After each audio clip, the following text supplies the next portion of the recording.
তুমি যখন কাজে যাও দুলাভাই তখন আমাকে বলে চল আমরা রুমে গিয়ে গল্প করি, সিনেমা দেখি।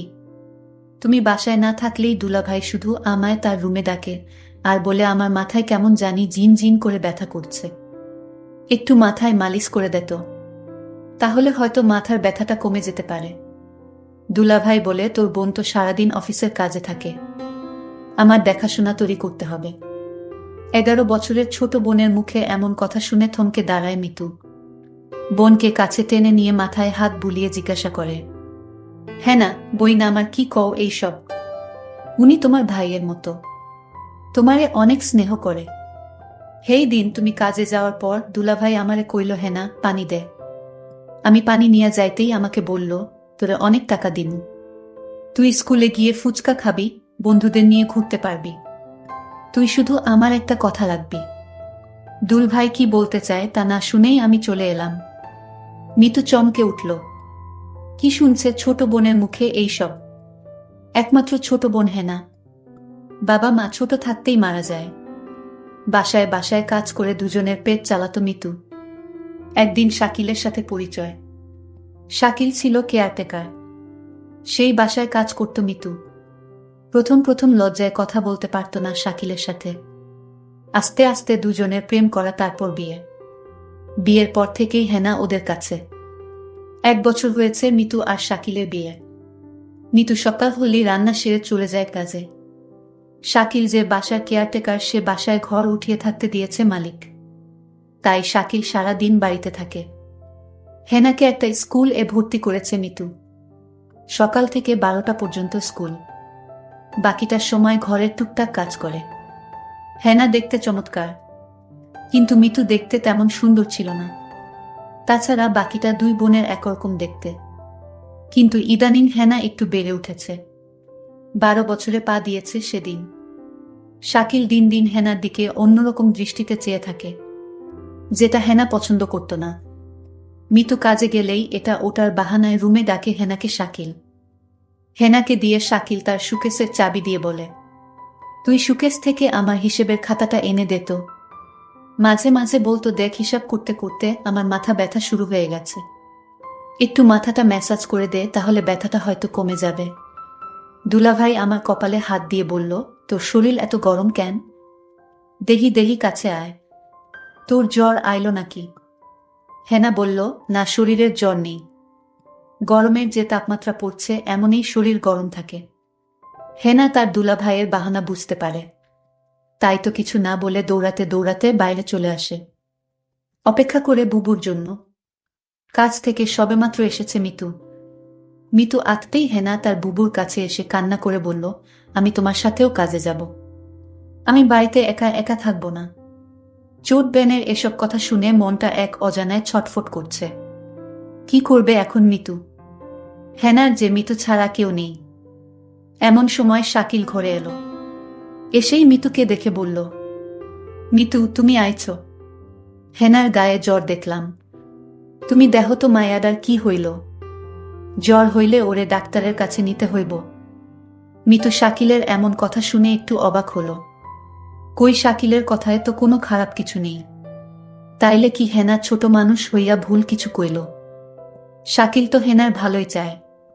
হেনা হয়তো ওর দুলাভাইরে ভয় পায়, তাই এমন ভুল বুঝো। ছোটবেলা থেইকা মাইয়ারা এমন, খুব সহজে যাকে তাকে ভয় পেয়ে বসে। তাই তো মিতু ব্যাপারটা সহজভাবে নিয়ে হেনার গায়ে হাত দিয়ে দেখে সত্যি জ্বর। আরো শিওর হয়ে গেল হেনা শাকিলকে ভুল বুঝছে। হেনাকে মিতু বলল, হেনা তোর গায়ে তো সত্যি জ্বর, চল তোরে ওষুধ আয়না দেই। এই বলেই মিতু হেনাকে নিয়ে ডক্টর দেখাতে চলে গেল। শাকিল মিটমিট করে হেসে দিয়ে বলল, হেনা তুই যতই আমার নামে নাসিল করস, তোরে আমি একদিন সত্যি সত্যি। যেতে যেতে মিতু হেনাকে বলল, হেনা তুই মানুষটার নামে এমন মিছা কথা কইতে পারলি? তোর কত খেয়াল রাখে দেখছস। হেনা বলল, বুবু তুমি আমার কথা বিশ্বাস করো, দুলাভাই আমারে খালি তার রুমে ডাকে আর কি জানি বলতে চায়, কিন্তু বলতেও পারে না। আরে তোর দুলাভাই তোর ভালো চায়, আর এই জন্য তোকে চোখে চোখে রাখে। বোকা মেয়ে, কিছুই বুঝিস না। মিতু ছোট্ট হেনাকে বুঝিয়ে বলল, শাকিল একেবারে সাধাসিধে, ভুলটা হেনার। আমি মিতুকে বললাম, বুবু যেদিন কিছু একটা হবে সেদিন আমার কথা বিশ্বাস করবে, তার আগে নয়। বুবু আমায় জারি দিয়ে বলল, বাদ দে এসব কথা, এখন ডাক্তার দেখাবো। ডাক্তার বলল হেনার শরীরে জ্বর, আর তাই তাকে ভালো ওষুধ খাওয়াতে হবে। হেনার জন্য ওষুধ নিয়ে বাসায় চলে আসলাম।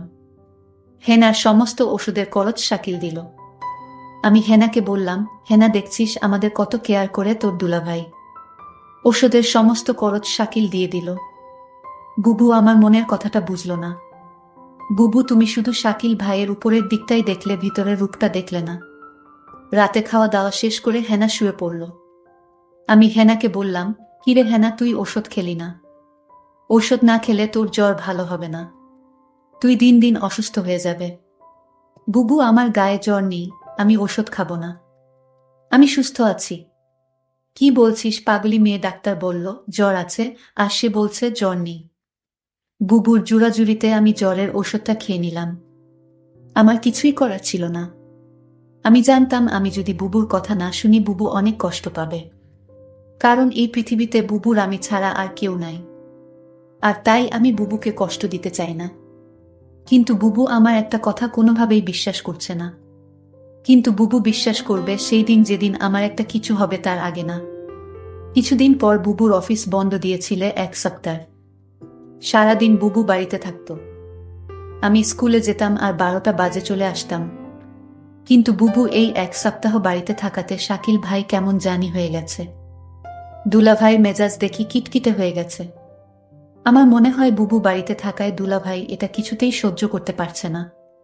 পরদিন আমি স্কুল থেকে ফিরলাম, রৌদ্র দিয়ে আসলাম, শরীর গরমে মনে হয় পুড়ে যাচ্ছে। দুলাভাই তখন আমার কপালে হাত দিয়ে বলল, সর্বনাশ, মেয়েটা তো আজ জ্বরে পুড়ে যাচ্ছে, তাড়াতাড়ি চলো ডাক্তারের কাছে নিয়ে যাই। বুবু তখন বলল, তুমি হেনাকে নিয়ে ডাক্তার দেখিয়ে আসো, আমি বাড়ির রান্না ভাড়ার কাজটা সেরে নেই। হেনা তখন আমায় বলল, বুবু আমার জ্বর হয়নি, আমি ডাক্তারের কাছে যাব না। বুবু, তুমি কেন বুঝ না আমার কথা? দুলভাই শুধু অয়থায় ডাক্তারের কাছে আমায় নিয়ে যায়, আমার শরীরে জ্বর নেই। বুবু, আমি ডাক্তারের কাছে যাব না। দুলাভাই বলল, আচ্ছা তুমি যখন যেতে চাচ্ছ না, তাহলে আমি গিয়ে ওষুধ নিয়ে আসি। বুবু বলল, দেখছিস তোর দুলাভাই কত ভালো, তোর একটু সমস্যা হলেই তোর জন্য কত কিছু করে। আজকাল এমন মানুষ পাওয়া বড়ই কঠিন। হেনা, বুবু, তুমি দুলাভাইকে চিনতে পারোনি। তুমি মানুষটার সাথে সংসার করছো, অথচ তার মন মানসিকতা সম্পর্কে তোমার ধারণা নেই। বুবু, বুবু, দুলাভাই তোমার সামনে আমার সাথে ভালো আচরণ করে। চুপ কর, তোর দুলভাইয়ের নামে কোনো বদনাম করবি না। আমি বুবুর কথা শুনে অবাক হলাম আর মনে মনে বললাম, বুঝবে বুবু, বুঝবে, সময় হারিয়ে সবই বুঝবে। আমার কথার কোনো মূল্য তুমি আজ দিচ্ছ না। পরদিন বুবু হঠাৎ অসুস্থ হয়ে পড়ে বিছানা থেকে উঠতে পারছে না, শরীরের একটু শক্তি নেই। বুবুর শরীরের প্রচণ্ড জ্বর চলে আসছে। দুলাভাই বুবুর অসুস্থতা দেখেও বলছে, আমার আজ একটা জরুরি কাজ আছে বাহিরে, আমার আসতে একটু লেট হবে। দুলাভাইকে বললাম, বুবুর গায়ে তো জ্বর আসছে, বুবুকে ডাক্তারের কাছে নিয়ে যেতে হবে। দুলাভাই বলল, তুই একটু নিয়ে যা, আমি আজ যেতে পারবো না, কারণ আজ আমার জরুরি কাজ আছে। আমি বুবুকে বললাম, বুবু দেখলে আজ তুমি অসুস্থ, তাই তোমাকে ডাক্তার দেখাতে নিয়ে গেল না। আজ যদি আমি অসুস্থ হতাম তাহলে দেখতে কত দরদ দেখাতো। বুবু আমার কথা শুনে কিছুটা আমার কথা বিশ্বাস আসলো। বুবু তখন মনে মনে বলল, ঠিক আছে, শাকিলের মতলব সম্পর্কে আমার জানতে হবে। শাকিল কি আসলে সে উপরে উপরে ভালো, নাকি সত্যি শাকিল একজন ভালো মানুষ? রাতে শাকিল ঘরে ফিরল, ডাইনিং টেবিলে খাবার ছিল। সে নিজ হাতে খাবার খেয়ে সোজা ঘুমিয়ে গেল। আমি আশ্চর্য হয়ে গেলাম, আমার খুব কষ্ট হচ্ছিল।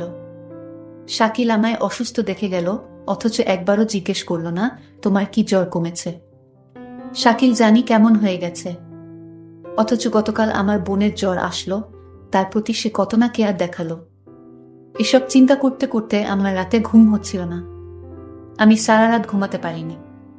তাহলে আমার চোট বোনটা যা বলল তা কি সত্যি বলেছে? না, এ হতে পারে না। সকালে ঘুম থেকে উঠে দেখি শাকিল নাস্তা না করে চলে গেছে। আমি তাকে ফোন করছিলাম, সে ফোন ধরে বলল, আমি একটা কাজে আছি, আমি তোমায় পরে কল দিচ্ছি। আমি তখন শাকিলকে বলতে চেয়েছিলাম, শাকিল, আমার 2 দিন ধরে জ্বর, আমার জন্য কিছু ঔষধ নিয়ে এসো। সেটা বলার আগেই সে ফোন কেটে দিল। আমি ভাবলাম কিছুক্ষণ পর আবার ফোন দিব। প্রায় 2 ঘন্টা পর আমি শাকিলকে ফোন করলাম। আমি বললাম, 2 দিন ধরে আমি অসুস্থ, তুমি আমার খোঁজ রাখনি কেন? শাকিল বলল, আরে আমি এই 2 দিন একটু বিজি ছিলাম, তাই কোনো খোঁজ রাখতে পারিনি। তারপর আমি বললাম, যদি পারো তাহলে আমার জন্য কিছু ওষুধ নিয়ে এসো। ঠিক আছে, আমি নিয়ে আসব, এখন ফোন রাখো। আমার মনে হলো আমি তাকে ফোন দিয়ে বিরক্ত করেছি। একদিন রাতে শাকিল ঘুমাচ্ছিল, হঠাৎ মধ্যে রাতে দেখি শাকিলের রুমে নাই। আমি রুমের চারদিক ভালো করে খুঁজতে লাগলাম, কোথাও শাকিলকে দেখতে পাইলাম না। তারপর দরজা খুলে রুম থেকে বের হয়ে দেখলাম হেনার দরজার কাছে গিয়ে হেনাকে ডাকছে। আমি বললাম, শাকিল তুমি হেনাকে ডাকছো কেন? শাকিল আমাকে দেখে চমকে গেল। শাকিল বলল, আর বলো না, হেনার ঘরে আমার ল্যাপটপটা রাখা ছিল, তাই হেনাকে ডাকছি।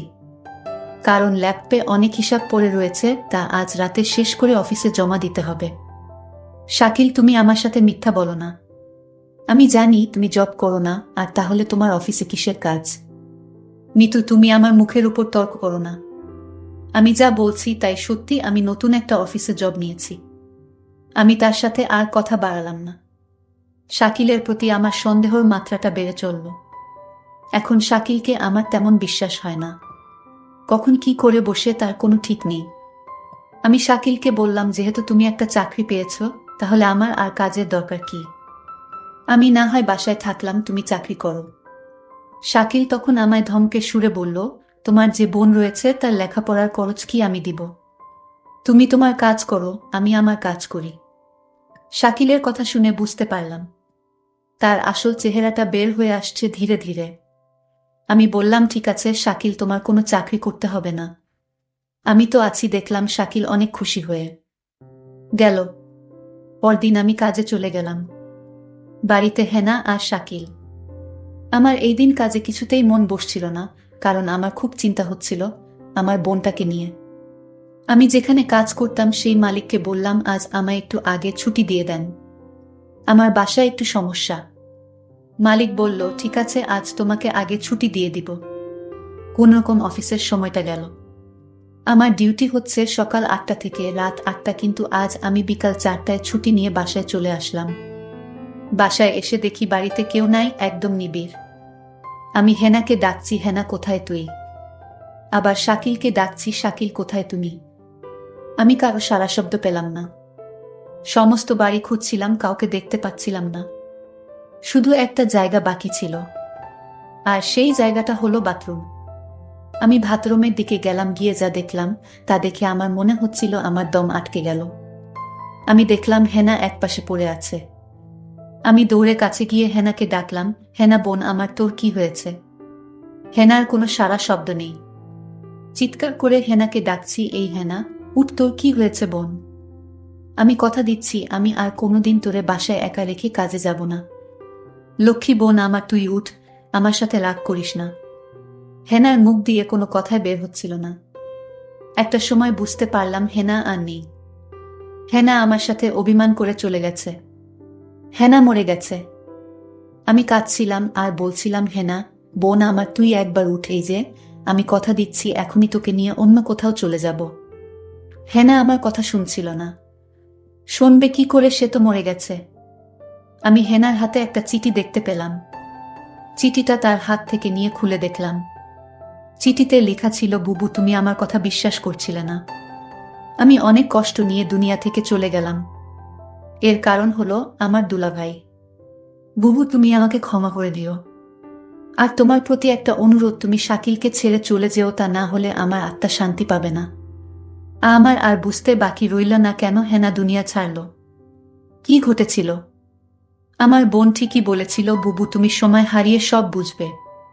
আজ আমার বোনের কথার ফল আমি পেয়ে গেলাম, কিন্তু আমি এর শেষ দেখে ছাড়ব। আমি শাকিলকে খুঁজতে লাগলাম। আমি শাকিলকে কোথাও খুঁজে পাচ্ছিলাম না। তারপর আমার বোনের হাতের চিঠি দিয়ে শাকিলের নামে মামলা করলাম। শাকিলের সারা জীবনের জেল হয়ে গেল। বন্ধুরা, আমি কষ্ট করে তোমাদের জন্য গল্প তৈরি করি। যদি গল্পটি ভালো লাগে তাহলে ভিডিওতে একটি লাইক করে পাশে থাকবেন। আর এরকম নতুন নতুন গল্প পেতে আমার চ্যানেলটি সাবস্ক্রাইব করে পাশে থাকবেন। ধন্যবাদ।